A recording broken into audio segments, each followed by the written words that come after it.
les destructions du port.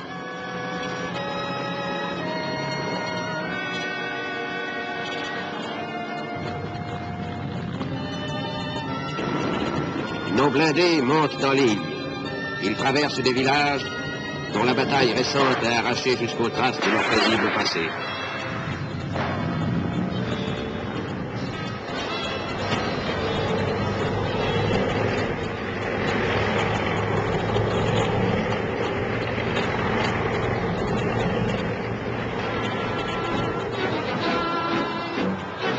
Des fleurs, des bravos. Le jour même du 4e anniversaire de la déclaration de guerre de l'Italie à la France, nos troupes entrent à Rome.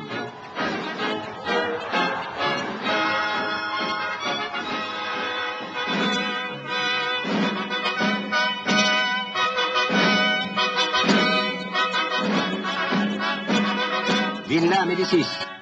Le général de Gaulle retrouve ses volontaires de juin 1940. Et parmi ces volontaires, bien sûr, il y a la Légion. La 13e demi-brigade, après avoir fait toute la campagne d'Italie, va débarquer le 13 août 1944 à Cavaillon. Elle retrouve la terre de France après un extraordinaire périple de 4 années sur 3 continents.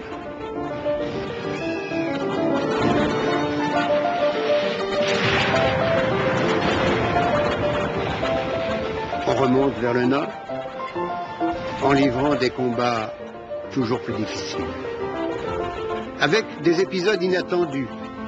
En Haute-Saône, on rencontre un bataillon allemand dont tous les officiers et tous les soldats parlent russe. Ce sont des débris de l'armée Vlasov, composés de prisonniers soviétiques qui, exposés à mourir de faim dans des camps allemands, avaient accepté d'endosser l'uniforme du Grand Reich hitlérien. On intégrera sans sourciller ce bataillon dans la Légion. La 13e demi-brigade, avec ce renfort imprévu, va rejoindre dans la région de Belfort le régiment de marche venu de Sidi Bel Abbès et débarqué en septembre à Marseille.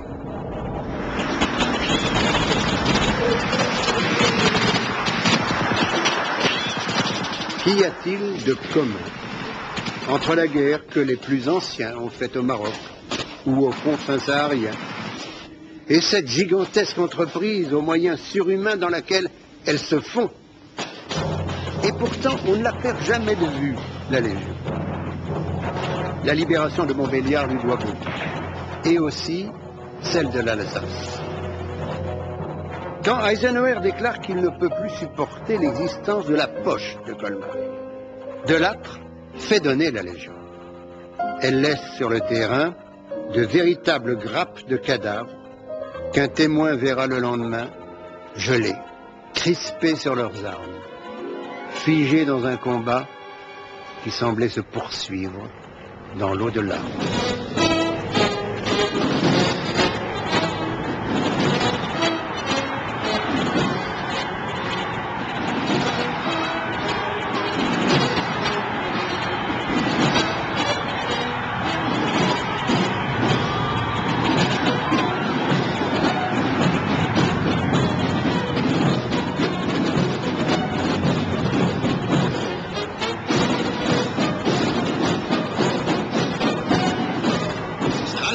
Dégagez.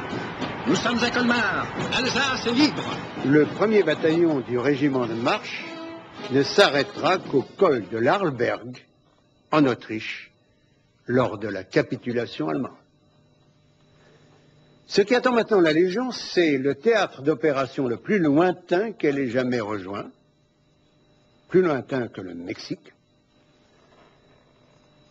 c'est l'Indochine. L'Indochine française a été occupée pendant la guerre par les Japonais vaincus sont partis, et la France rentre chez elle. C'est ce qu'elle pense, du moins. Ce que l'on va découvrir, malheureusement, c'est que les Indochinois préfèrent se gouverner eux-mêmes. Un corps expéditionnaire est formé. Il va s'embarquer en décembre 1945 et janvier 1946. Celui qui le commande, c'est le général Leclerc, et bien entendu, il fait appel à la Légion.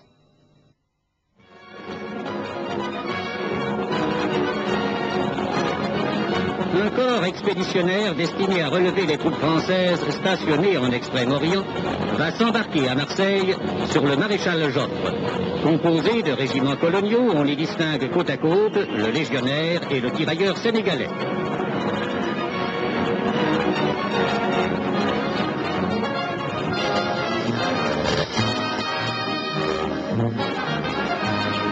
Le bateau a levé l'ancre et cingle vers le large. La vie s'organise, douce et tranquille à bord. Enfin, le navire entre dans le port de Saigon, terme du voyage.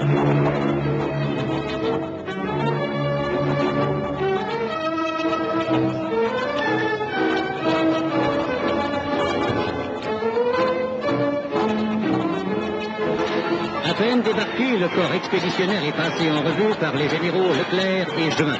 Ainsi, de nouveaux soldats français vont avoir la garde des intérêts de notre pays en Extrême-Orient. Le commandement français a vite compris que les batailles rangées n'étaient pas de mise en Indochine, où l'adversaire était partout et nulle part. On en est venu à une politique qui avait réussi ailleurs, planter des postes à travers toutes les régions où la population nous était favorable, protéger cette population contre les partisans. Très souvent, c'est à la Légion qu'on a confié ces postes. La Légion qui, de plus en plus, à mesure que passent les mois, les années, va devoir affronter les soldats de l'ombre, les hommes d'Ho Chi Minh.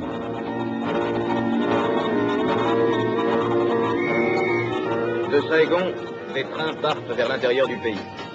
Les chemins de fer d'Indochine et les troupes de l'Union française réussissent ce tour de force, entretenir une activité ferroviaire dans un pays bouleversé. La Rafale est au train ce que le convoi est au camion. Un ensemble de 4 ou 5 rames se suivant à faible distance. Aussi, chaque train est-il armé de canons sous tourelles, de mitrailleuses, doté de postes émetteurs.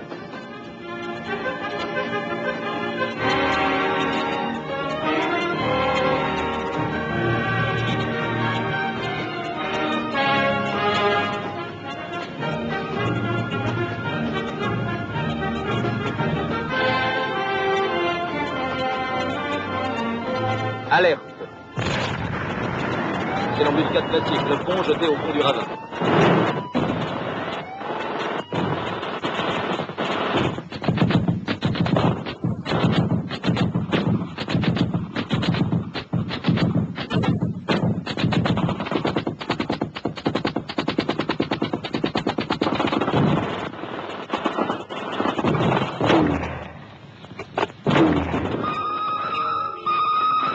La Rafale, ce grand bateau terrestre armé pour la bataille, compte autant de victoires que de voyages. Elle a ses héros, soldats et cheminots, français et vietnamiens, combattent et meurent pour que le train passe. Le troisième étranger travaille à la pacification en Cochinchine avant de monter au Tonkin.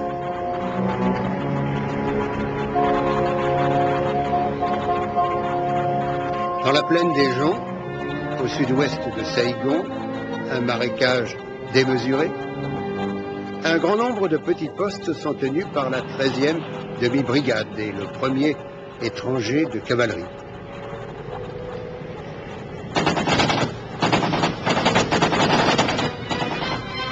Sans cesse, on passe la région Openka. On effectue des contrôles. On escorte des convois. On ouvre des routes. On tâche d'éviter les mines. Les Viettes les installent dans des endroits diaboliques. On saute au moment où l'on s'y attend le moins. Et souvent, les Viettes, on les cherche pendant des jours sans les trouver.